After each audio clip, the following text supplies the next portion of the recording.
Hi fellow mud lovers and welcome to my YouTube channel. Today I will be showing you how to make a pumpkin using the pinch pot technique.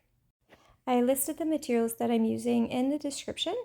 Now to start off, you'll take a ball of clay and then you'll take your thumb and press it gently in the middle all the way to the bottom.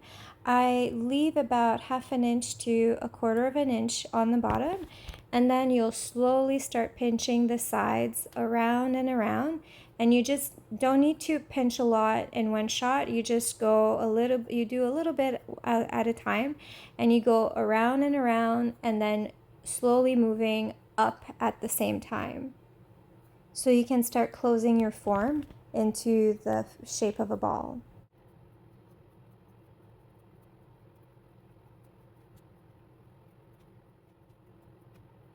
As you start closing your form, you're gonna keep pinching up, but you're also gonna start pinching your clay together.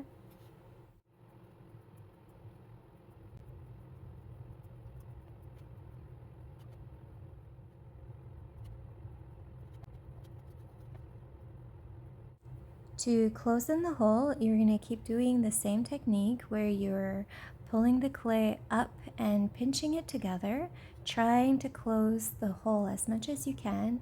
I use a finger inside to keep track of the thickness of the walls, try to make them as even as possible, and then you're going to keep pinching your hole as much as you can. And once you're satisfied, you just take a finger and you swipe it over the hole and you close in your form, and then just use your finger to smooth the clay. You can use different tools for smoothing, but I like to start off with my fingers because my clay is soft enough that I can do the bulk of the work with my fingers first, and then I will move on to using the red rubber rib. The nice thing about pumpkins is that they're not perfectly round, so when you're smoothing, you don't need to go for this round sphere that's perfectly smooth. You can leave bumps and bruises and just kind of have fun with your pumpkin.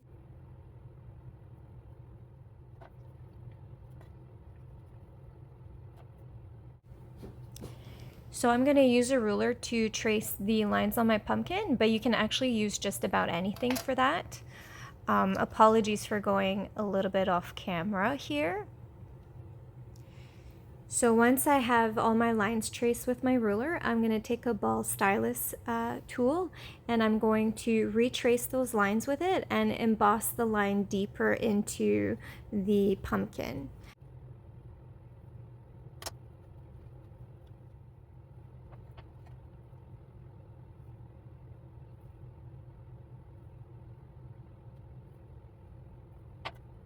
Once I'm happy with the depth of my lines, I'm going to take a wet sponge and I'm going to smooth my pumpkin. I'm going to go over those lines first. It's very important to make sure that your sponge doesn't have too much water. You just want a little bit of water to be able to smooth.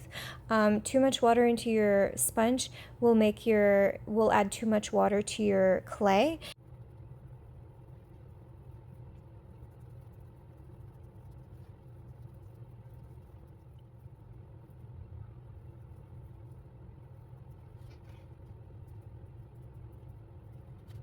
So once you're happy with your pumpkin, you're going to take a little bit of clay and you're going to shape it in a bit of a cylindrical shape a little bit. So you're going to roll it between your hands, and one end you're going to tap it down and try to do kind of like a star at the end, like you're going to pinch the clay into a bit of a star shape. So that's going to be the bottom part of your stem that you're going to attach to the pumpkin. So you're just going to shape it a little bit and keep playing with it until you're satisfied.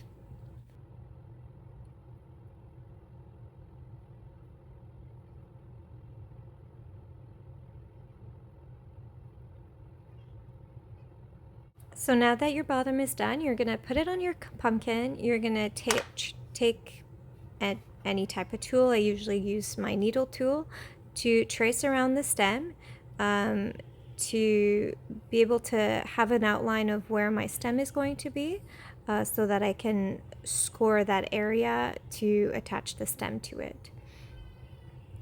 So now I'm going to take my scoring tool and I'm going to score the bottom of my stem, and I'm going to score that part on the pumpkin as well, to be able to attach the two together. To attach them, I'll be using vinegar, but you can also just use slip. This is totally a preference thing. I just prefer to use vinegar.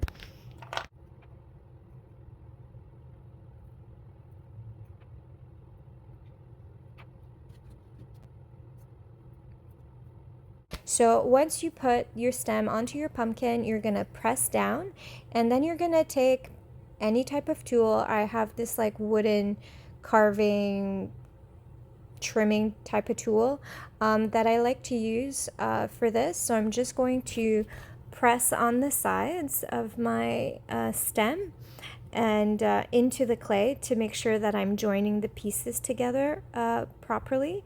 And then I'll come back with the sponge to do a bit more smoothing.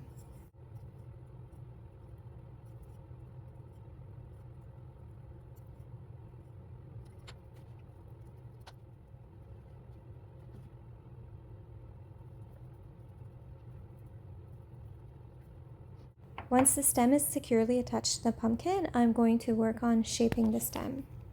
To do so, I'm going to use the pulling technique just as you would pull a handle for a mug.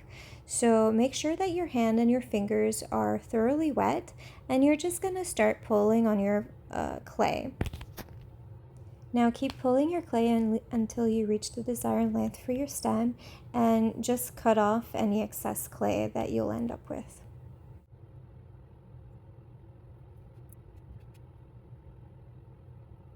Now I like to play around with my stem and give it a little curly cue, but this is totally up to you, personal preference as to how you want to shape your stem.